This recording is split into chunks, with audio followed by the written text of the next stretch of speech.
VSLs, which are our vertically launched system, right? So our missiles. Those are going to really give us the biggest bang for buck on board. We can reach out and touch pretty much anyone really, really far. Further than you will ever be able to see, put it that way. And that's due to our Aegis system, our SPY, right? Radars, which are those big hexagon-looking panels up there. We have 4 on board. They all point, 4 different directions, so we cover 360 degrees. We also have our 2 RAS stations, 2 of 4 refueling stations, which is how we get fuel at sea, right? So there's station 3 right here. You see the little hose, and there's a bell mouth looking thing that's pointed away from us, and there's station 4 on the other side. Both of those we can receive F-76, which is the fuel we use for the ship, and then it's just, think of it like a special aircraft fuel kind of thing for our gas turbines, right? And then on station 7 and 8, which are on our aft missile deck, right? Not before the flight deck, but after the boat deck, which we were just on. That's where we can get F-76 also for the ship, or we can get JP-5, which is what the heelers actually use. The only difference in those two is one has a special anti-icing agent because you don't want fuel freezing in the helo as they're flying. That'd be a bad day for them. Okay. So we can do RASs. We can get unlimited amount of fuel that way. That's what allows us to stay at sea for longer periods of time, right? And really sets us apart from other navies across the whole world. Other ships or other navies have to actually stop whenever they refuel, and they just float around in the middle of the ocean, and sometimes that can be bad if you have bad weather, right? 2 big ships really close to each other isn't necessarily good when you have 8 to 10 foot swells.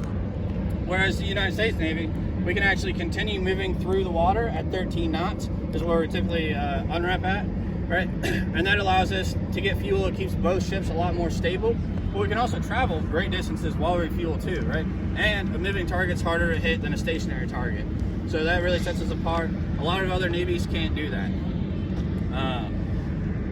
There's China and Russia are getting close, but still their capabilities are not that great for it.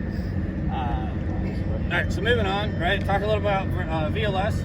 So we can hold SM2s, SM6s, Evolved Seafarer missiles right in there.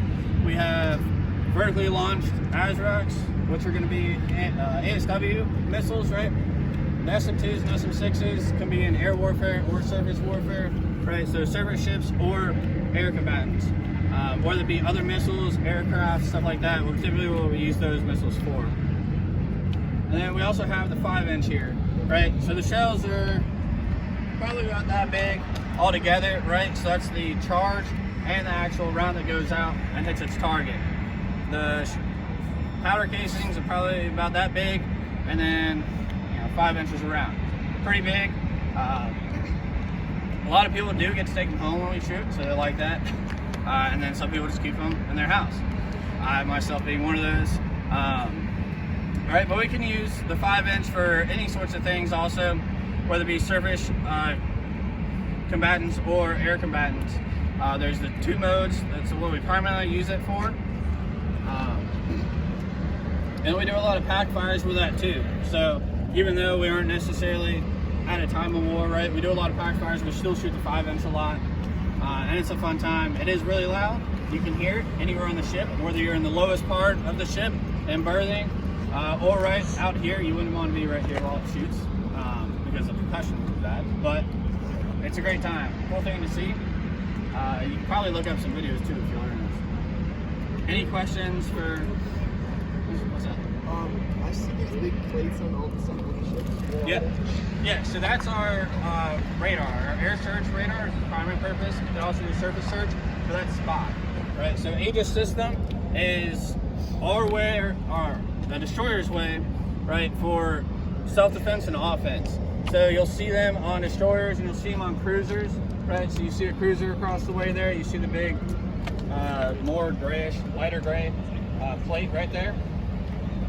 So cruisers have it just situated a little differently than destroyers do, but ours are here, and then we have 2 on the other side also.